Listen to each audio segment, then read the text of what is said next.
Greetings, humans. Welcome to another episode of Humans of the Multiverse, where we share the stories of our friends from all over the globe. We hope you find this conversation interesting and uplifting. Our goal is to bring people together, so if you enjoy the interview, we'd love to hear your comments. Don't forget to like and subscribe, and thanks for watching.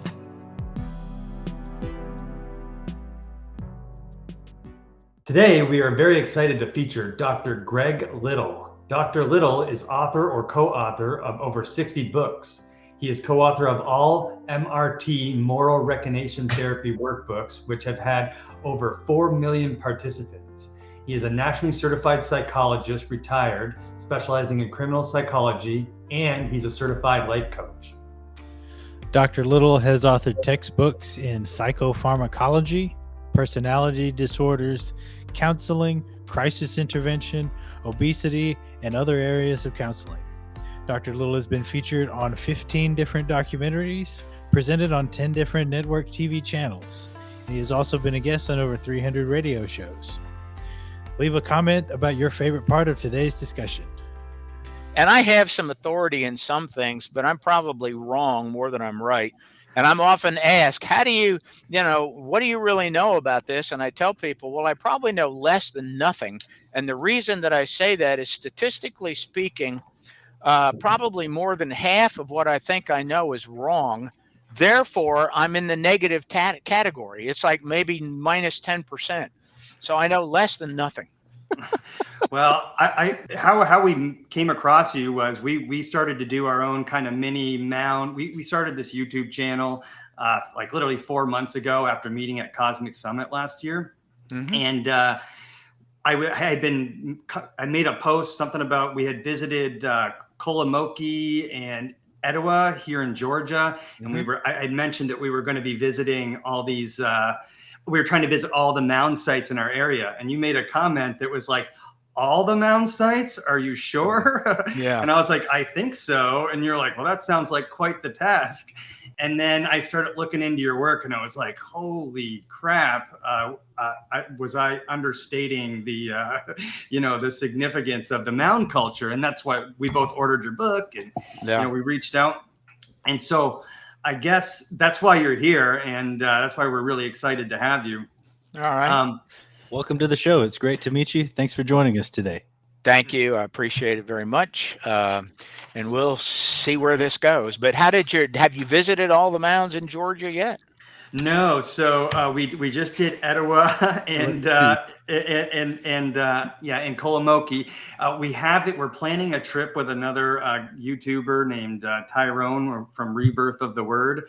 We're going to be driving north from here to Serpent Mound, from Atlanta to Serpent Mound, and hitting some of the big ones along the way. Yeah. Then we're driving west to meet a friend in St. Louis and checking out Monk's Mound, as well as the other one that's in the area there, right next to St. Louis. I forget off the top of my head. Well, there's one left in St. Louis. St. Louis, downtown St. Louis, used to have a massive walled mound complex in it. The last mound was destroyed in 1869, and it was called Big Mound. It was absolutely gigantic, and they used a steam shovel to destroy it. And it was associated with Cahokia. Yeah. But you need to go to Ocmulgee. Ocmulgee is in Georgia. Mm-hmm. It's you haven't been there yet. I didn't hear you mention it. No, we haven't. It's a federal park, and it has some gigantic mounds. It also has a fully reconstructed. It's actually underground, and you can go in and you can see all the seats and so on. And mm-hmm. There is an eagle effigy on the floor, and it's just fantastic. It's worth going to. The problem with saying I'm going to visit all the mounds is that there are probably 3,000 or 4,000 mounds still in Georgia. Yeah. 4,000. Most of them are on private property. They're not accessible. And a lot of them are in swampy areas near rivers, very hard to get to. And I haven't even gotten close to visiting most of the mounds in the United States. I have gone to all the sites that are easily accessible. Most of the sites that are parks I've been to, although more and more are being made. And I once estimated we've been to about 3,000 mound sites. I don't know how many mounds that adds up to, but probably 8 to 10,000 mounds that we've seen, and that's not even close to how many still exist. Yeah, it's just a fraction, huh? Yeah. Yeah. You mentioned mounds that are available to the public and those that aren't. And it reminded me right away, because I just read in your primer on visiting mounds and mound culture, that you've seen evidence of some mounds where the sides were formed by mortarless stone walls. And Yeah. then in the very next sentence, you're like, but good luck finding those. They're mostly on private land. Can you tell us a little more about there's some different types of Well, mounds you've seen? sure. Most people think that mounds are just simply earthen constructions. Mhm. Some that, and the simplest mound is a conical mound. It looks like the top of an ice cream cone. They can be really small, 2 to 3 feet tall, 20, 30, 40 feet in diameter, or they can get huge. The biggest one is right now. It's in Miamisburg, Ohio. It's 69 feet tall. It's just gigantic.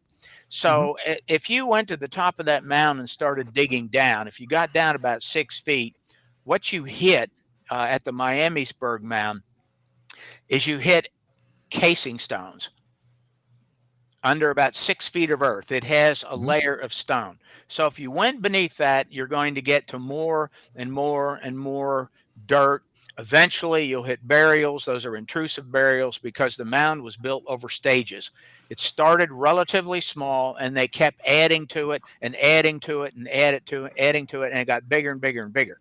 Down at the bottom of it, as it is with many burial mounds, at the base or in the sub base, which meant they dug down in to the surface and they built a stone chamber there. Sometimes the stone chambers have logs for the sides. Sometimes they have a log roof. Others actually have big slabs of stone that form the roof. So a lot of burial mounds have stone chambers on the inside. Some platform mounds are the most impressive ones. Cahokia's Monk's Mound is a platform mound. It was multi-layered. It's 100 feet tall. It was taller when it was first found, but it's eroded some. So some of those platform mounds actually started out by having dry stone masonry. That's the way to put it.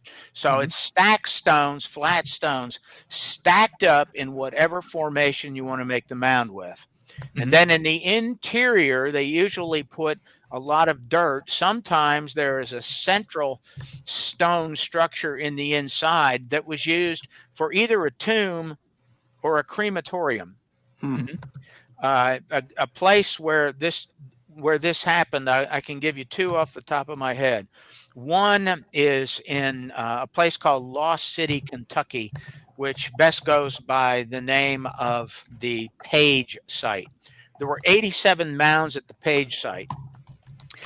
Inside of this huge fortress that had walls around it were giant platform mounds, and all those platform mounds had stone exteriors to them. They didn't look like the ones that you might see if you go, say, to the Yucatan, where you'll see this really good stone masonry, and all that's been restructured, by the way. That isn't the way it looked when it was found. But they had the dry masonry walls with the stacked stones. So all the ones inside the Page site were that way. There's another set of earthworks called the Turner site in Ohio, 100% obliterated. It was gigantic, hard to even describe what it was. But inside of a giant circular earthwork, there were seven mounds that were connected to each other. Conjoined mounds, 7 big mounds. All of those turned out to be large burial mounds or crematorium mounds, and all of them had these stone walls forming the exterior. Now, there were others of those, but the weird thing about these stone wall mounds is that when the first settlers came into these places, as early as the late 1700s, even into the 1800s in some places, the settlers found all of these stacked stones and they used them for their own buildings. They literally took the stones, removed them, and they used them for their own building construction. So how many of these are left? Some, not many, because they were literally destroyed, as were 90% of the mounds. So similar to what they did in Egypt with all the everything there, right? Exactly. Same thing happened in Mexico. The great cathedral in Mexico, in the center of Mexico City, the stones that built that made up the giant pyramid in the center of Tenochtitlan. It was just looted, taken apart to build that cathedral, which is what happens. One civilization builds on the prior civilization, and it goes way back. And the same thing happened with mounds. Mounds are much older than most people think. They go way, way back, and mound sites were lived in a minimum of hundreds of years. But most of the mound sites in North America were lived at for a few thousand years, 3, 5, 6,000 years. Some of them in the South, in the far South in Louisiana, the oldest one known today dates to 9,000 BC, 11,000 years ago. And that's just astonishing. But there are loads of them in Louisiana and in Mississippi that are about 7,000 years old. Wow. So it's like a slot machine, isn't it? You put a nickel in and pull it, and then a whole bunch comes out. I mean, that's why you're here. Like when I was looking at your ex, I follow your ex. It's like this guy posts more than Elon. He loves this mound stuff. Yeah. And I guess that would be the next question: is how? I've read a little bit about it, but we'd like to hear it from you. How did you go from criminal justice to Edgar Cayce and writing a book about Edgar Cayce and mound culture? Yeah, well, okay. That's a good question. So I never got out of the criminal justice or the criminal psychology work. I still write books in that field. I don't talk about that much, but I'm still writing books in the field of criminal justice treatment. But I have always been interested in strange experiences. And when I was in graduate school, a number of the things that we were really interested in, this was in the early 1970s. I started graduate school in 1972 in psychology. And my area was psychopharmacology, which is the study of how drugs work in the brain.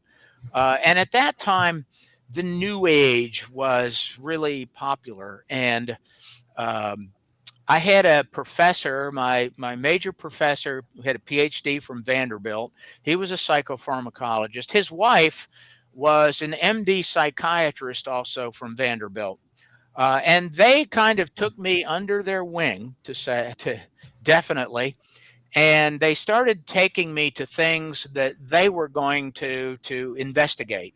And some of those things were like Uri Geller spoon bending parties. Are you familiar with those? Oh yeah. Trance channeling was something they took me to. People were doing all sorts of things.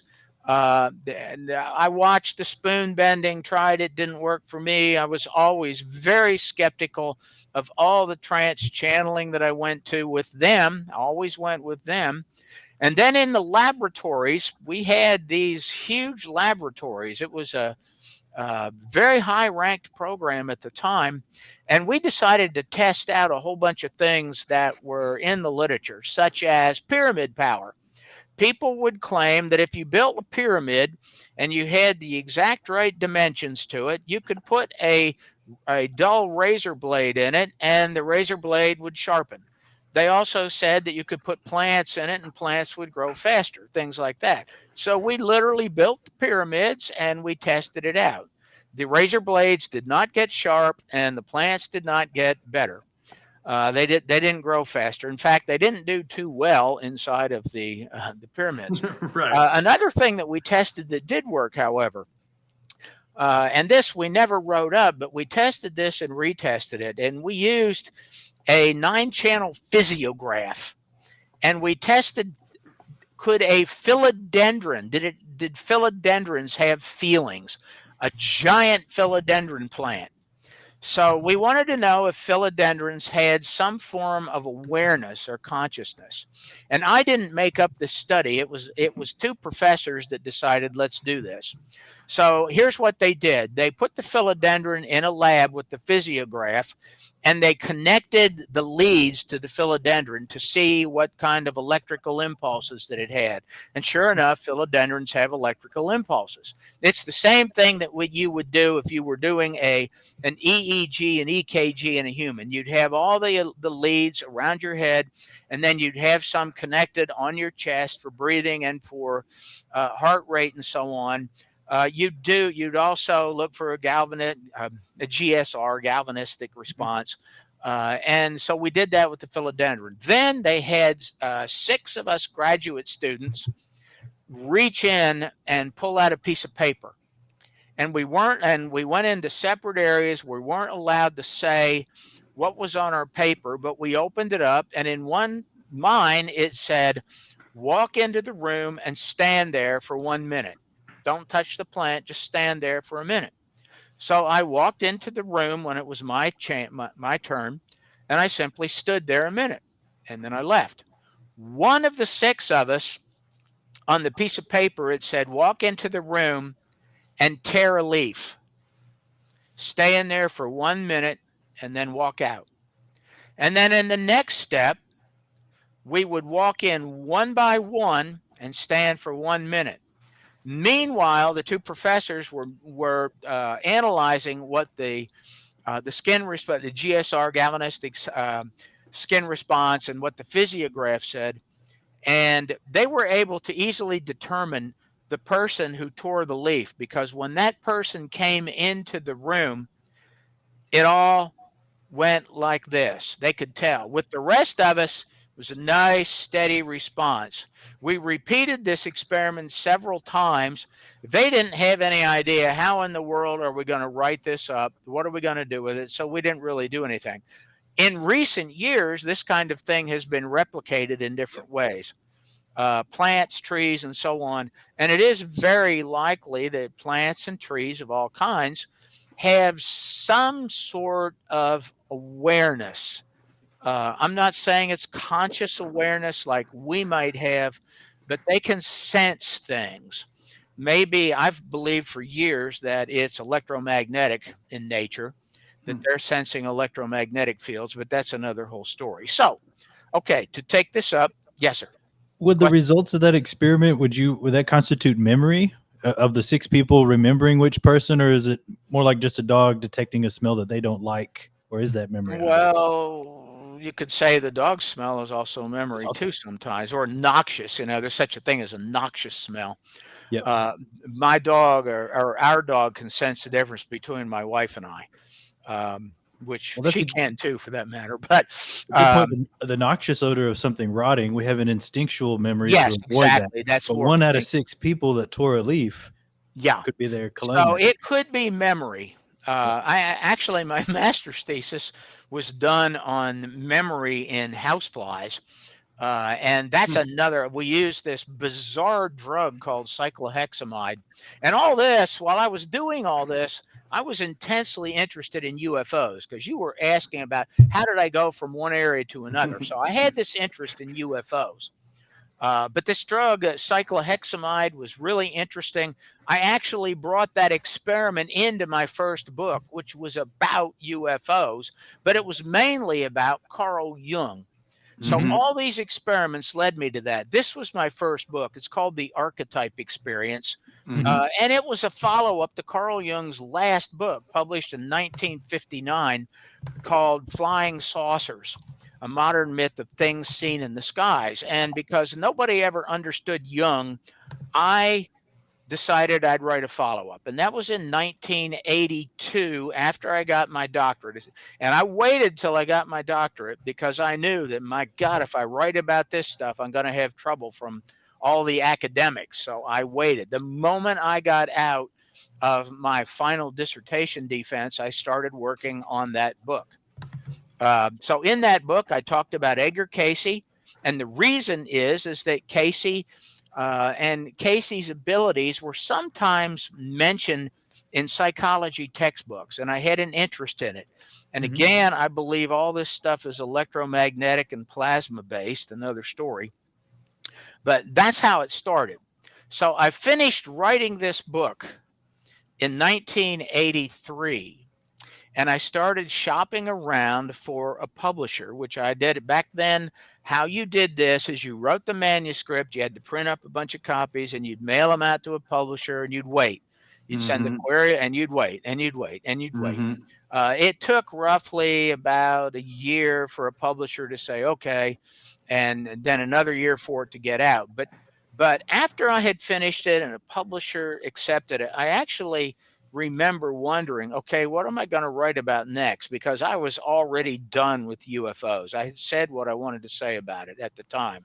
And in that 1984 book, it came out in 84, I actually wrote that plasmas were the key to UFOs, which is not a popular thing to say then.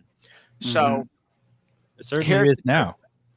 yeah, I was working as a mental health counselor at that time Mhm. in a prison psychiatric unit. And I had, I mean, I worked a lot, but I had, we worked 4 shifts at a time, 4 straight days, 4 12-hour shifts. And that was it. No, I'm sorry, we worked 3 days and had 4 off. So we'd work 3 days, 12 hours at a time, and then have 4 days off. That way you have to have 2 mental health counselors available per day. So I had a lot of time off. And out of nowhere, this was in 1983, I had this dream. And it became a recurring dream that occurred for about a week, night after night. And at first it was just weird. Then it got disturbing. And in the dream, again from nowhere, I was standing on an Indian mound and I had a camera and I took a picture. And then I found myself standing on another Indian mound and I took a picture. And then another Indian mound and took a picture. And this went on night after night after night for about a week. And it was very bizarre. And the reason it was so bizarre is I knew absolutely nothing about Indian mounds. I had never learned anything, I had never been anywhere. I often say that everything that I knew about Indian mounds at the time, I could have written on the back of a postage stamp because I knew they were mounds and I knew Indians supposedly made them. That was it. That's all I knew. I can't even remember seeing one before this time. I'm sure I did, but nobody said, oh, that's an Indian mound. I took no interest in it. So at the end of that, I went to my wife and I said, I don't know what the heck this is. I don't know. That night, we had a dream. Well, that night before the dream, we were in bed and then we saw this big spider coming down from the ceiling. When I say big spider, it was about this big.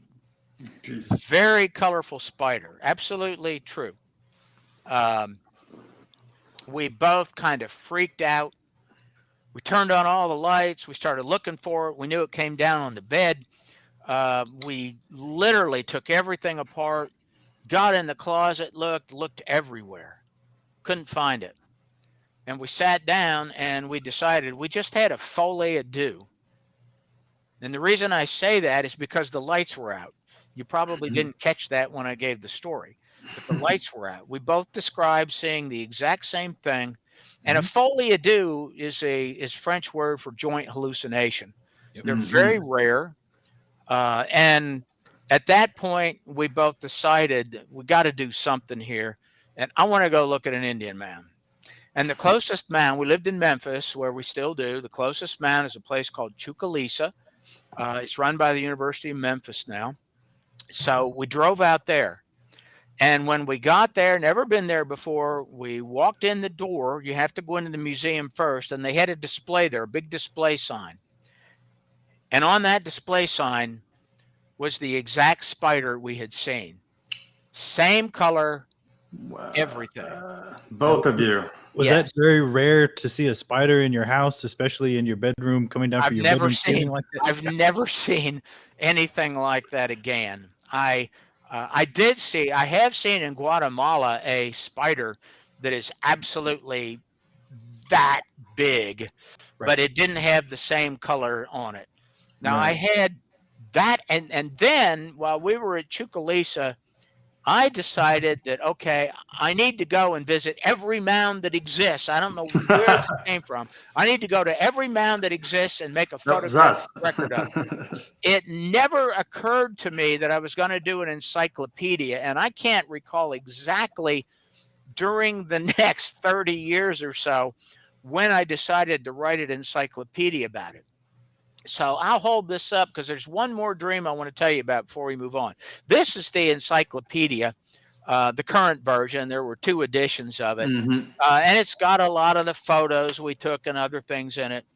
But from 1983 when this happened to 2009, we had visited thousands and thousands of sites. They're all over the place. We were also engaging in that time in work with the Edgar Casey organization. And literally, it was on a whim.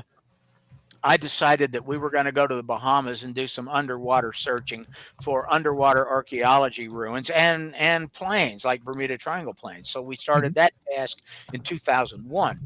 But in 2008, I remember thinking that if I don't write a mound encyclopedia, I may never get to do it because I'm getting kind of old and you never know what's going to happen. So I decided to do it. So I started working on it in 2008. I'd already accumulated, thousands of photos. Um, and I was working on so many other books. I've written a lot of books on a lot of different topics. And I just became overwhelmed with the details of this. The detail about every mound, how big is it? What was found in it? Can you go to it or not? Get the pictures organized. A lot of work. And it's the first time that that I had pretty much decided to write a book that I decided I'm not going to do this. And I went to my wife and I said, I'm not going to do it. And exactly what I told her is, I'll just keep writing the other books and I'll throw mounds in it. But I'm not going to do this because number one, it's burning up all my time. And number two, I don't think it'll ever sell. Who in the world is going to buy an encyclopedia of Indian mounds? Nobody's going to buy it. I mean, it may sell a few hundred, but it's a waste. It's a useless project. And I felt okay. And that night, I had a nightmare. Very intense. I woke up during the nightmare because it's burned into my mind even to this day. And in that nightmare, I suddenly found myself surrounded all around me, thousands upon thousands of Native Americans, their spirits, dead Native Americans, screaming at me, Yikes. yelling at me, threatening me. You're a double tongue. You lie. Like all whites, you tell lies. You told us you would do this. And so the warriors were at the top screaming and threatening me, you're a lying white man, and on they went. And then as you got down, you'd get into the women, and the women were crying and say, you promised, you promised. And then there were children that were crying at the bottom. You told us you were going to do this. And it was so overwhelming. Just unbelievable the effect that it had. I got up, told my wife, and I just had a dream. I got to do this book. So the first edition came out in 2009. When that sold out, it was reprinted. They were all hardcovers. And it went through two pretty big printings. I was astonished how well it sold. I realized by 2015 or so that I need to revise this thing. There's so much more. So it went from 400 pages to about 550 pages in the second edition. And the second edition has totally sold out. It's not going to be reprinted because now I'm working on the third edition. I will say this. I do want to say this. Okay, so here's the thing. The women and children at the bottom of that dream, when I said they were screaming at me,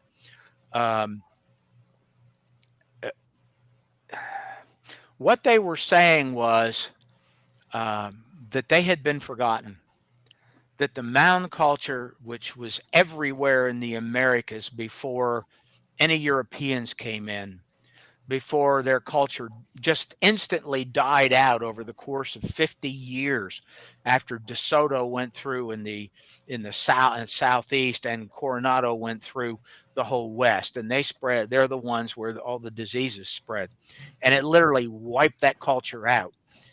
And what they were telling me is that they didn't want to be forgotten, and that's about as that's it. That is what transpired and what really led me to do this. And since then, I've had some other dreams, which I won't get into now. Maybe toward the end of this, because I've already what have I spoken almost 50 minutes here in this, or 40 minutes. Well, But this is great. there's more going on with it about why me. Why am I the one? Why have I been, forced into doing this? Why is it such a cause? Because you're right. Dave said that I post a lot. Yeah, I do. I post a lot from the 1800s, from very specific people in the 1800s. During the 1800s, the Smithsonian dug into roughly 3,000 mounds. The one guy, the name Clarence Bloomfield Moore from Philadelphia, Pennsylvania, obliterated about 3,000 mounds. I mean, literally obliterated them when he did the excavations, because that's what most of the people wanted. Farmers have destroyed probably 200,000 to 300,000 mounds. Roads have destroyed probably 200,000 to 300,000 mounds, and buildings. The entire coast of Florida and Georgia and parts of South Carolina and North Carolina along the coast, and go on into the Gulf of, let's say, Mexico, or the Gulf of America, whatever you want to call it, go across and hit Alabama's coast and Mississippi's coast and Louisiana's coast and Texas's coast. There were mounds along all these coastlines. Go out west, Oregon, Washington State, California, thousands upon thousands of mounds. San Francisco Bay alone had 450 mounds. Today, there's only 2 or 3 that remain. And some of these were just gigantic. When I'm saying gigantic, I mean they covered 10, 12 acres, 50, 60, 70, 80 feet high, all gone, destroyed. So today, I think there's like 100,000. Sorry, go ahead. I was just going to say, I like how you make it a point to contrast this with the myth of the pristine America that we have been taught, sometimes at a young age in school, that European explorers arrived. There was only a handful of people here, not much to see. Then history begins, right? And we appreciate how you're giving those people a voice. So I just wanted to point that out. Sorry. Yeah. Well, it is true. I'm doing a presentation tomorrow in 2 7th grade classes. Cool. In Fayetteville, Arkansas. And that's one of the things I'm ending with, the pristine myth. And the pristine myth is a term that academics use to explain what really happened. I started elementary school, as I recall, like in 1954. It gives my age away. And in 1954, it was only 7 years after the poem, in 1492, Columbus sailed the ocean blue. And that, that poem is how American history began. The only Native American stuff we ever got taught when I was in school is that the Native Americans sold Manhattan to Europeans for a handful of beads.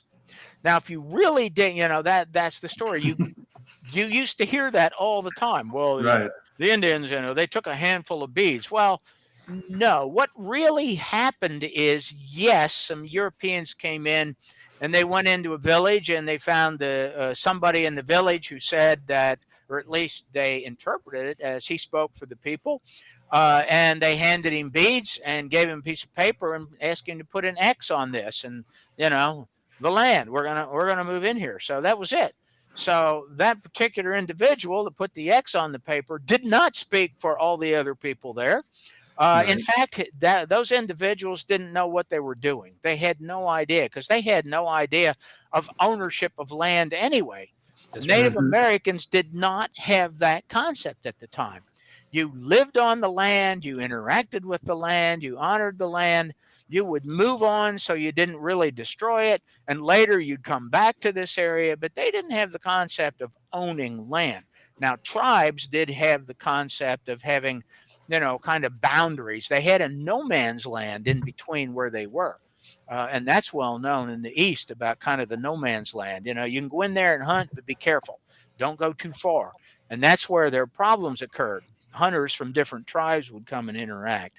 I'm getting off course again, but No, this is on You're- course. And I like the Native American philosophy, even without a detailed knowledge of geology and meteorology like we now have. They basically understood the concept that you're here on the land, and if Mother Nature wants to kick you off, you're gone. But still yeah, territories and boundaries, yep. where it's fair to hunt and where it's not fair to hunt. I think they had it right. I agree. Their cosmology. I actually told the story of their cosmology in two books, and I don't really. I hardly ever hawk my books, but I got to show the cover. Yeah, I tell us. showed a lot of the cosmology in this book, Path of Souls, which Andrew Collins, the Yep. British author, wrote the forward and afterward. And I tell the story of how Andrew and I read all the Bureau of Ethnology books looking for the giant skeletons supposedly found by them.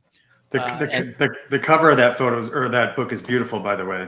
Thank you. I didn't make it. There's an artist that made it, but everything in their cosmology, not where it all started, but it's all here. What you Mhm. have up here at the top, that is the Cygnus constellation, Yep. which is represented as an ogie in the sky. I haven't explained that, of course. This is the constellation of Scorpius. Scorpius was the ruler of the underworld. And over here is the Hand constellation. The three stars are the belt stars of Orion, which is the Hand constellation to the mound builders. And of Yep. course, you have a shaman. He's standing at an opening in an earthwork. And this is the Milky Way going straight up Mhm. and down. And the Milky Way is the path of souls.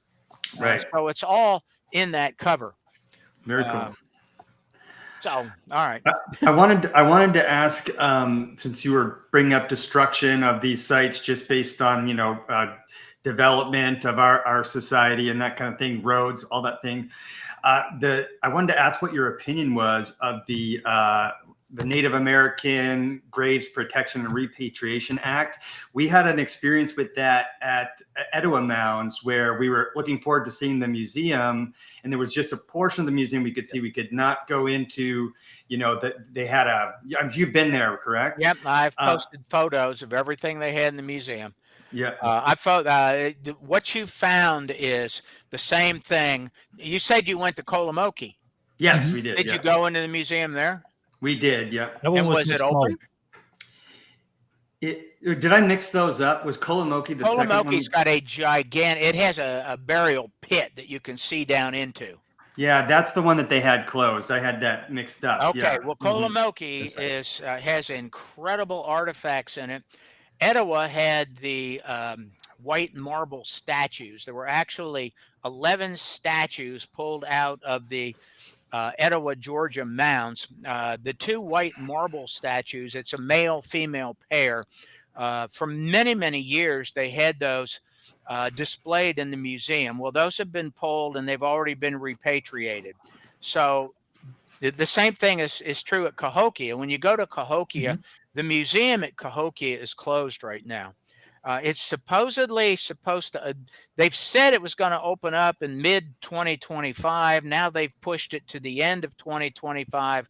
And now they're saying that it probably will be 2026 when it opens. Huh. So most museums that you go in today, you won't see anything that is Native American that has been removed from mounds. Hmm. It's all been repatriated or it's in the process, which means they're awaiting a tribal representative to come in, an official representative, and let them know if anything that they have back there can be displayed.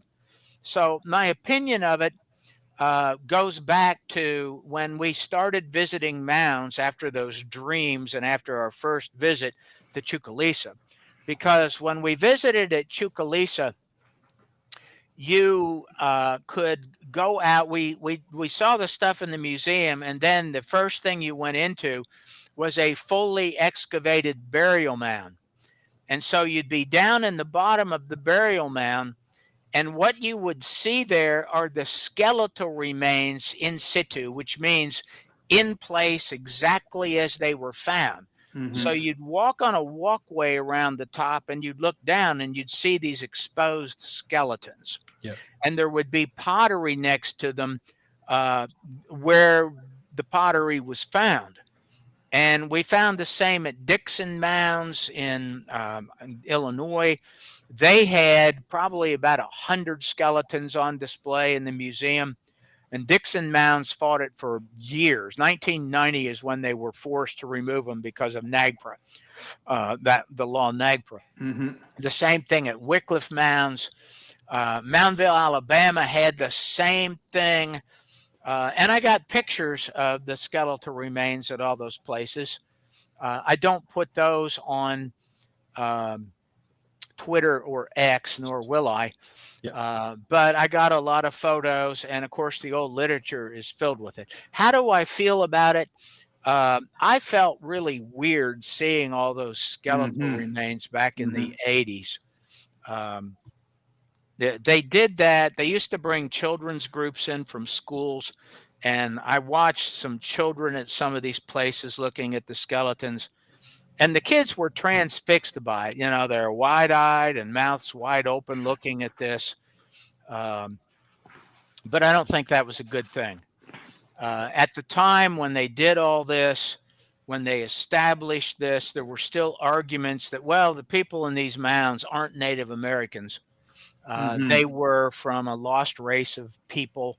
Hmm. Hmm. Some people believed it was a lost race of whites or whatever, Hmm. Hmm. a mythical race.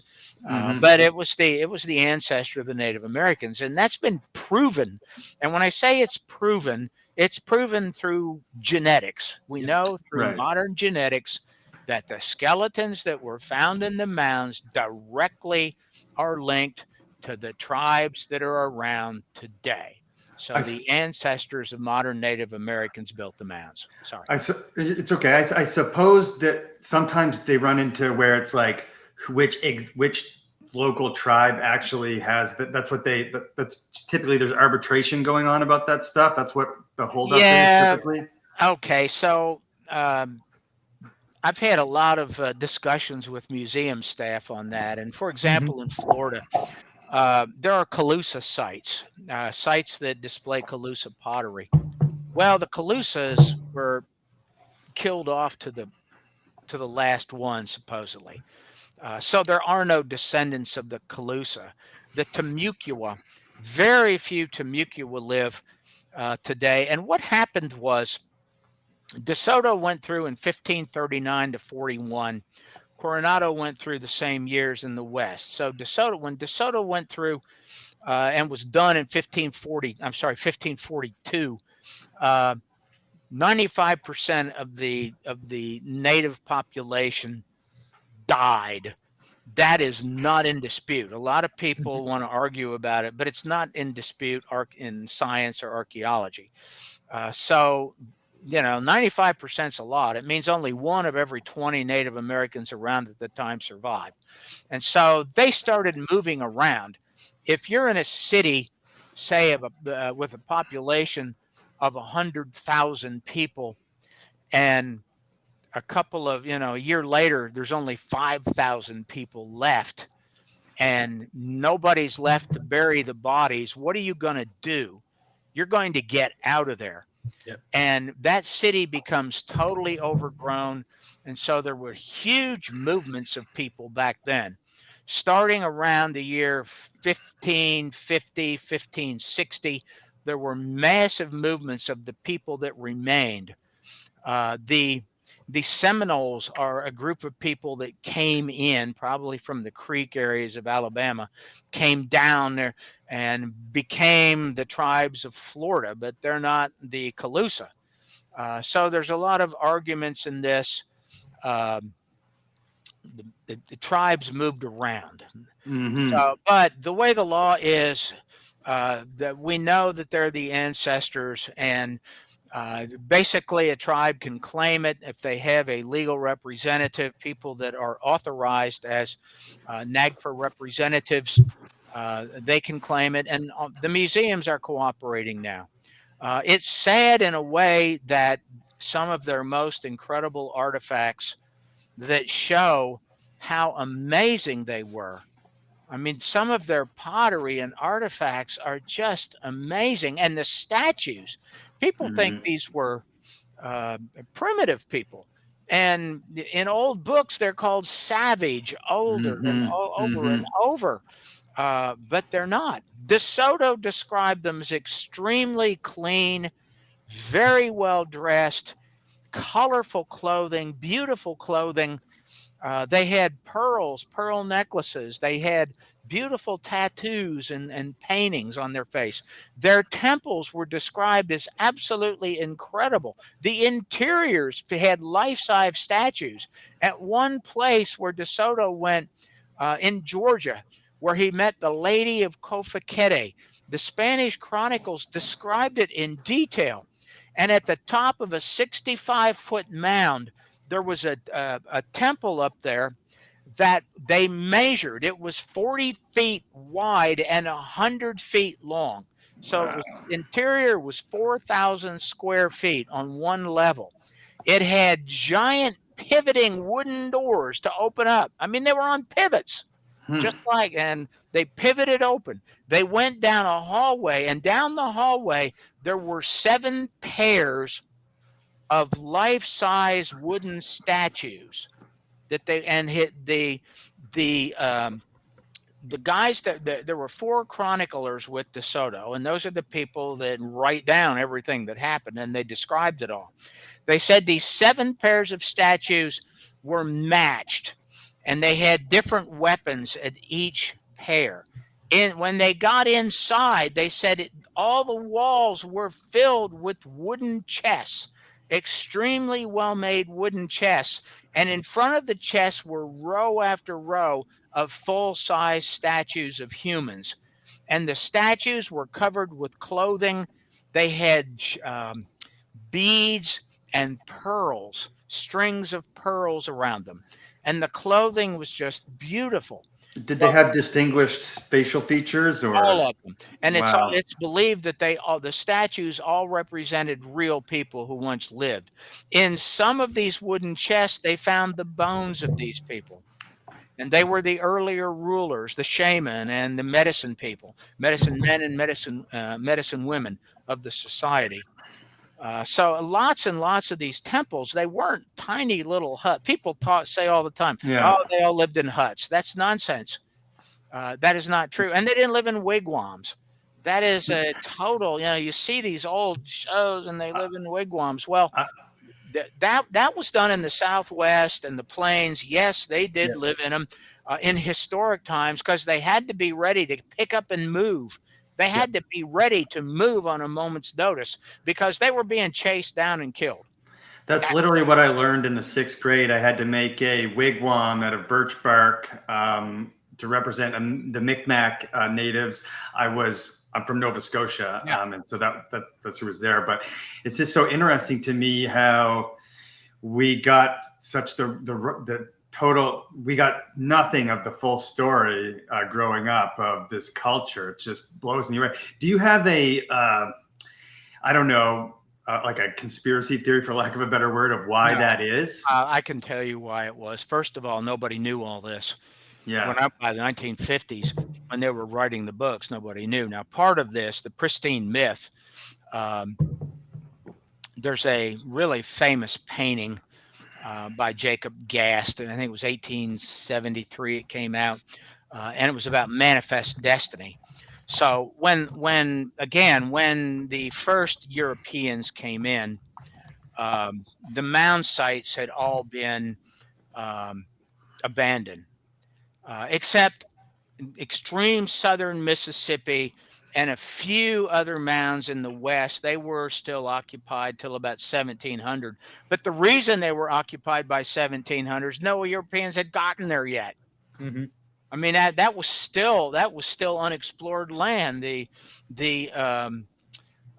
Louisiana Purchase, I think, was made in 1817, and it was all unexplored. No one had been there, so there were still some natives that were living in some of the mound sites then. So what had the first whites that came in, I hate using the term whites, but most of them were whites initially. When they came in, what they encountered were the few Native Americans that were left. Yep. All right. The mound culture had been wiped out. The evidence of the mound culture was totally overgrown. Trees, there were woods everywhere. All these cities and towns. I mean, Cahokia had a population of 50,000 in the year 1200. It was bigger than London was. 50,000 people at one mound site. There were loads of other mound towns that had populations of over 5,000. And that's only in the core area. Around those were giant agricultural areas where other people lived to handle the agriculture. Well, all these were overgrown. So the first people that came in, that's what they found. They had no idea about this. And they had, they had never read De Soto's Chronicles, because De Soto's Chronicles and the Chronicles of Coronado were written in Old Spanish, and they hadn't been translated or published. Nobody knew. I'm not sure when De Soto's Chronicles first became translated into English, but I know it wasn't well known until around the 1930s or 40s. It started being talked about. And then some archaeology textbooks in the late 1970s and 80s started talking about what was in De Soto's Chronicles. So the earliest people wrote about what they knew and what they had encountered. So they didn't really know about all this. And Manifest Destiny just kept pushing the Indians, the Native American tribes, further west, because Manifest Destiny was all about, we, the Americans, we have our destiny from God is that we are here to inhabit this land and establish a country from the Atlantic to the Pacific. And that is what we did. That's precisely what we did. Bringing the concept of land ownership every step of the way along with us. How about that? And now we're pushing in, and that Nova Scotia, where you're from, that'll be ours too. Yeah, I mean, it's you never know. That's my Canadian family's all freaking out up there about, are they going to become the 51st state? Well, it's an awful big state. That would be you'd think, right? Big state, yeah. It's quite literally the largest landmass country in the world. So, no, I'm not really worried about that. So, me neither. I just know that on their news, that's what they're saying right now. So. Yeah. Do y'all also think there is an element coming from the materials of construction for the mounds, mainly being earthen, meaning that they're going to deteriorate and weather away much faster than, say, something like Chaco Canyon or something further in Mesoamerica that's built with different types of stone? It's part of the reason why this history gets lost so rapidly. It becomes overgrown and eroded. more quickly, I Well, guess. you will. There are mounds like that that are totally overgrown that you'll see in Mhm. farmers' fields, and I've posted pictures of them. I know Hmm. the names of most of them now. It's kind of hard to find information on it. You have to spend a lot of time doing that. I lived Mhm. in libraries for years. So did my wife. We both wrote a lot. We were both academics. I taught at LSU Shreveport for a long time and other colleges, but um, that these. Um, The answer is no. Really well made mounds. I'll give you an example. There was a site in Louisiana called the Troyville Mounds in Mhm. Troyville, Louisiana. They were still present in 1830. Mhm. And it had an 89-foot mound in the center, pretty close to as tall as Monk's Mound in Cahokia. Mhm. And it was a multi-level platform mound that went up, and on the top it had a literal cone of earth that made it 89 feet high. Nothing was growing on it in 1830 when it was seen and illustrated by the first Europeans to see it. And then they decided, well, we need to destroy this thing, and we need to destroy the site. It had a huge earthen wall around it that was still there. And what they found and described is exactly the way other mounds were. And here's the thing: they couldn't destroy it easily at first. They Mm. got out there and they had to use pickaxes. And because it had been covered with a type of clay that when it gets baked and it gets hard, which Louisiana sun will Hmm. bake clay, it gets as hard as concrete. And the rain, when it would hit it, would just flow right off. And actually, after they started cutting it, then they had with picks, they had to go in and use picks to get rid of the cone, and then they brought in steam shovels to remove the rest of it. Wow. You can see those remains under the bridge there because they used all that to build up the foundation to put a bridge across. And the rest of that site, 99% of it's gone because it had numerous mounds there and a giant wall of earth that enclosed it. They built some elevated areas for houses there. So that's in Troyville, Louisiana. The same thing is found at lots of other sites. So they were hardened. We know at a complex in Shiloh, Tennessee, which is in the Shiloh Civil War battlefield, there is a Wow. mound complex there. In the year 1200 is when it reached its height. The mounds there they have found were covered with hardened, multicolored colored clay, and they were colored red. And they probably used a pigment on it, a paint that solidified it. But then over 700 years or so, it has become, it's softened, and then trees and vegetation starts growing, and trees actually destroy mounds. Yep. And I've Mm. shown pictures of it. Most people think trees stop erosion. Well, they do, but over hundreds of years they don't because they Yeah. die and they fall over. And when they fall over, the roots pull up soil, rain Hmm. gets down there, and it starts eroding it like crazy. That's the problem. So over Mm. hundreds of years, Yeah. trees will destroy mounds.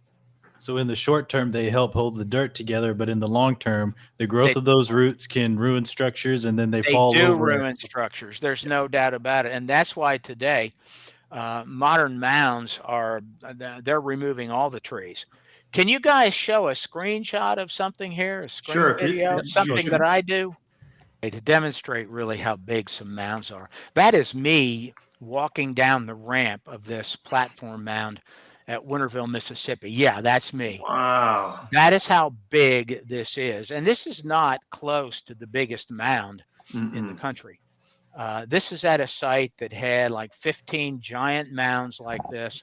It is right along the Mississippi. The Mississippi River is out in the distance, but when this was used, like in the 1200s, the river was a lot closer to it. And that's me walking up this mound. You can see right to the right-hand side, that is another mound over there. Of course, this is the biggest one there. It's But gorgeous. this will give you an idea of how big these really are. There's just simply no way to tell how big these are till you walk on them or get to them. But even from the ground, they don't really look that big. Back in the 80s, when I first went to that mound, they had a gigantic structure on it. And of course, it costs money to maintain it. So they decided to remove it then. And they let it get overgrown. They let some trees grow on it. But the Mississippi decided to spend some money. So they spent $200,000 to remove all the growth on it and rebuild it to where it was. Pretty spectacular, I think. Yeah, I'd never seen that one before. It dwarfs some of the ones that we visited here in Georgia as well. Actually, the Etowah Mounds and the Kolomoki Mound, I have a video of the Kolomoki Mound also. But the Kolomoki Mound was once 75 feet tall. Wow. If that's where you actually went, they removed 20 feet off of the top of the big Kolomoki platform mound, and it's much bigger than this one. If you go to Etowah, Georgia, the big mound at Etowah, I believe it's 62 feet tall. So it's a lot bigger than this one.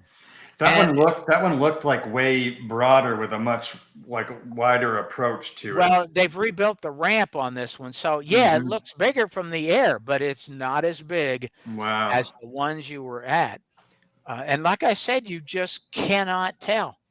This is about the only way you can tell. We had a difficult time with that when we were visiting the sites, getting pictures and video that really did them justice for our content, because you're standing on top. You see out in the distance, you're like, oh, this is a great picture. It's going to capture the magnitude, everything. You take the picture and you look at it and you're like, it doesn't do it. Not because we're standing there going, wow. And then when we look at the pictures when we get home, it's like, oh, wait. Yeah, I know. Well, we can pull up another one if you want to. Yeah. All right. So you'd want to break this here. This video is Pinson Mounds in Pinson, Tennessee. And now you look at this, it doesn't look that big. This is the second tallest mound in the United States, and it's a lot larger than the one you just saw. But you really can't tell from the ground. That's me walking up it there. This is 72 feet tall. And you'll get an idea of what the view is like up there. Pinson had 35 mounds at it initially. If you look it up today, they'll say, oh, it's 12 or 13 mounds because that's all that's left.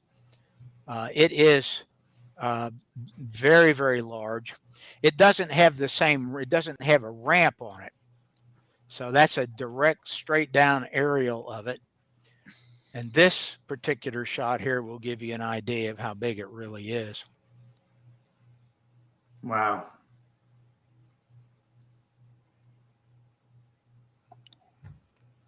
This mound has never been excavated. It is in a Tennessee state park.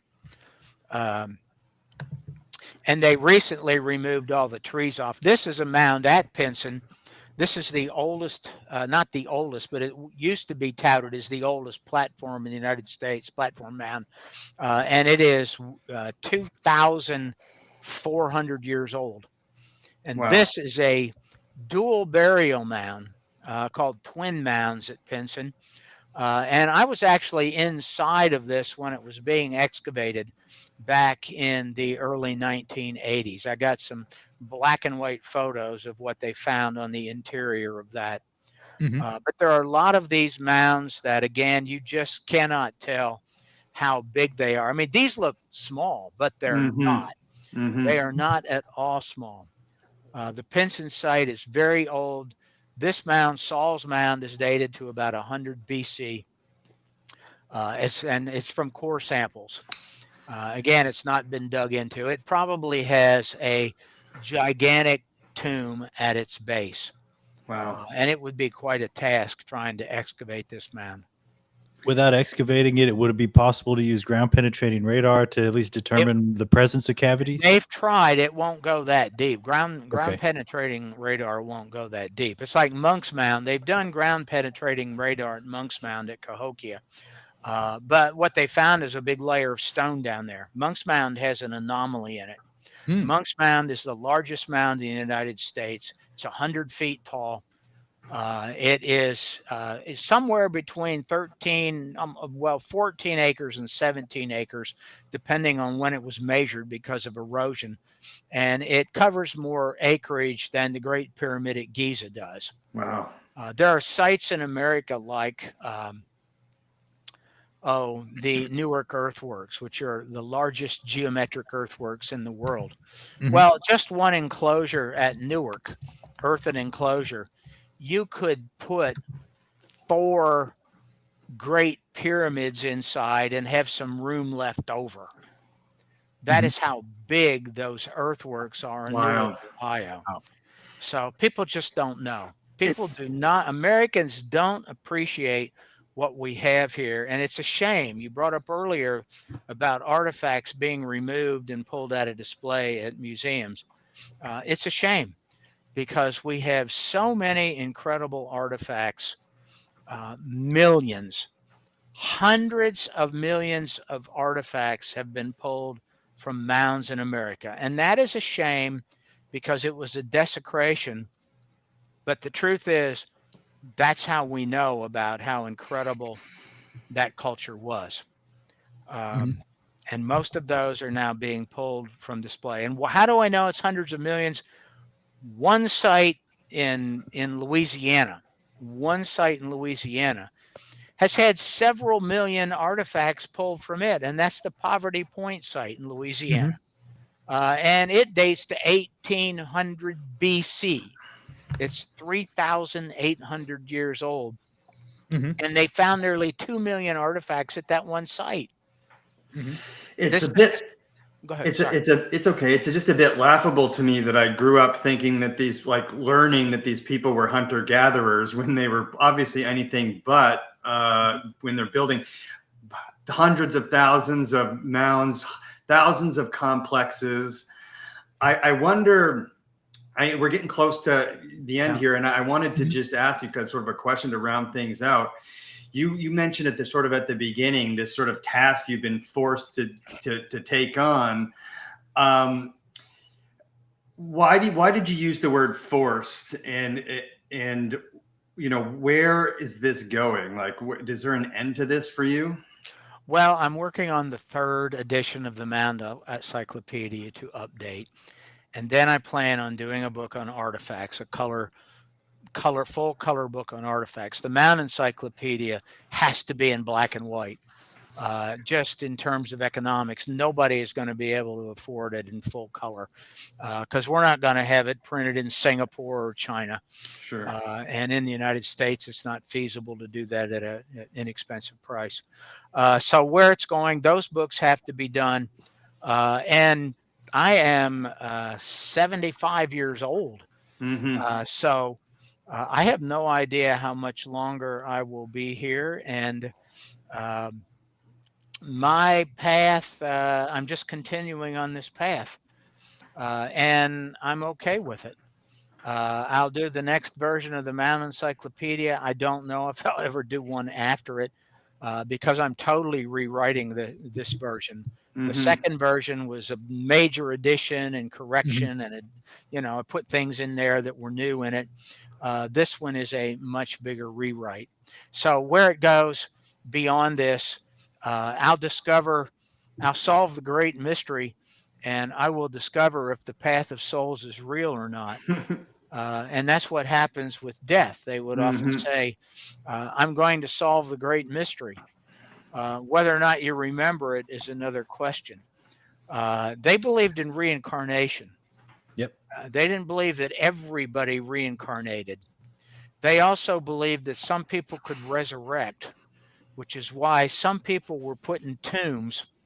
Leaders and elite people were put in the tombs in the hope that they would literally resurrect and come back. Reincarnation is another story, and reincarnation was done when you had some errors to correct in the next life. People that led a life that they didn't need to make corrections in could go on to the other world. And that's what the Path of Souls was about. And that's what solving the great mystery was. So ultimately, we solved the great mystery. Hmm. So that's where I'm headed. I Me do too, I guess. eventually, sooner or later, we all get to that point. And no matter what you believe that happens, um, in one way or another, we all solve the mystery. Now, maybe it's lights out. I had a period in my life and when I was thoroughly indoctrinated in psychopharmacology and biology and neurobiology that when brain function ended, it was lights out. It was absolute nothingness. You simply ceased to exist. That is what they taught. And for quite a bit of time, that is what I believed. And um, I don't believe that anymore. But I don't pretend to know what's on the other side. Yeah, I wouldn't trust you if you did. Excellent. I do know what Native American shamans say, and I tend to lean toward the shaman's belief system. And by the way, you mentioned we at the very beginning you mentioned Edgar Casey, and I know there's not a time here to talk about Edgar Casey, but Edgar Casey is often described as a psychic. But in truth, Edgar Casey did exactly what Native American shaman and medicine men did. The shaman went into a trance, and shaman would go to the other world for information, to the upper or the lower worlds for information. Shaman would sometimes go and ask, what is going to happen to the tribe? What can we do to change this? Shaman also functioned as intermediaries for the people. Shaman also functioned as medicine men. Not all shaman were medicine people, but many of them were. Shaman would live alone. The tribe might send a runner to the shaman and say, hey, the chief is sick. We need to find out what's wrong. The shaman would go into a trance, and the shaman would then diagnose what was wrong. And the shaman would prescribe something to help the chief.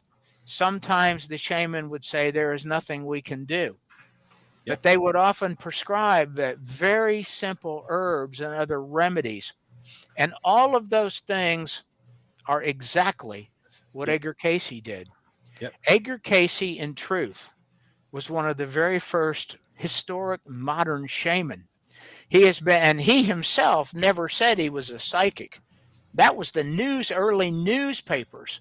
Yep. Casey went into trance, and they often say, oh, he diagnosed people by going into a trance and they weren't anywhere near him. Well, that's true. Exactly what shaman often did. Mhm. And all of his remedies were from readily available substances, although he'd often have to tell the people asking for his readings where the substances were. Shaman Edgar Casey never said too that exactly on this day this is what's going to happen. That's right. Edgar Casey's so-called predictions were this is what's going to happen if something doesn't change.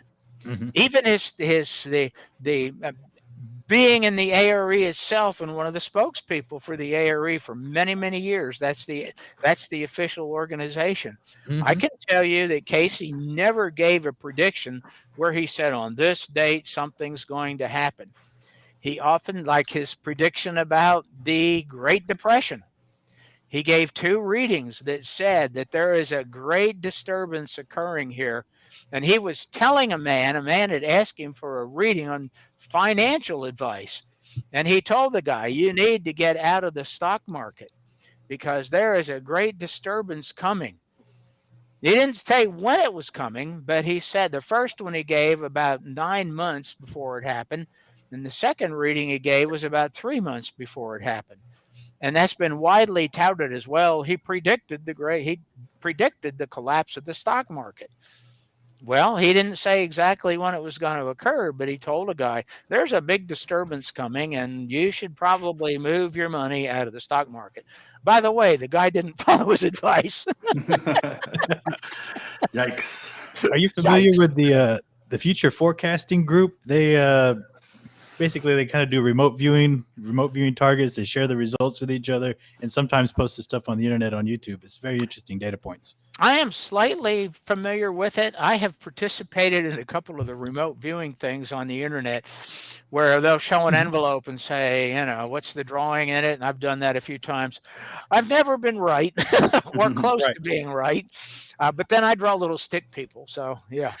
So you can't remote view, you can't bend spoons, No. but you are on some kind of mission that's from somewhere that you're not sure of where you're getting it from. Well, but- I pretty much know where it's from. I told you there's other dreams and things that I haven't shared with you that Sure. luckily we've run out of time here. So, Yep. I have at the last conference that I spoke at, it was over a year ago. It was in Boca Raton, Florida, and it was to a group of Casey people, a pretty large conference. And I had publicly announced this is the last speaking engagement I'm making at a conference. And I had to do this because I get requests. I don't like doing conferences. I don't like public speaking anymore. I'm just tired of it. But I told them there at the end of it what was going on and where I think this came from. So how this happened to me, why I was sort of chosen that you need to do this, Greg. You got to do this. That's and then when I decided I'm not going to do it, it's too much work. Then they came in, and forced me to. And it's something I've accepted and kind of understand. My wife has shockingly come to the conclusion that, oh my God, you're right. That's what's happened. So there you go. We'll have to to be continued that. I feel like I have 5,000 questions for you, but there are dozens of things we could talk about. Thank you so much for your time. It was great to meet you today. Well, good to meet you guys, and we'll pick this up at some time. Let me know when you want to do it. Like I say, I'm giving some talks to kids tomorrow, so I'm not really excited about that. A group of 7th graders kind of scares me. Well, that scares me too, but I believe in you, Greg. You can do it. Well, thank you. I appreciate it, and it's been a pleasure, guys. Yeah, we'll reach out in a few months and see if we can get you back on. Okay, will do. Okay, thank you, Dr. Little. Bye-bye. Thanks, Greg. Bye. Thank you.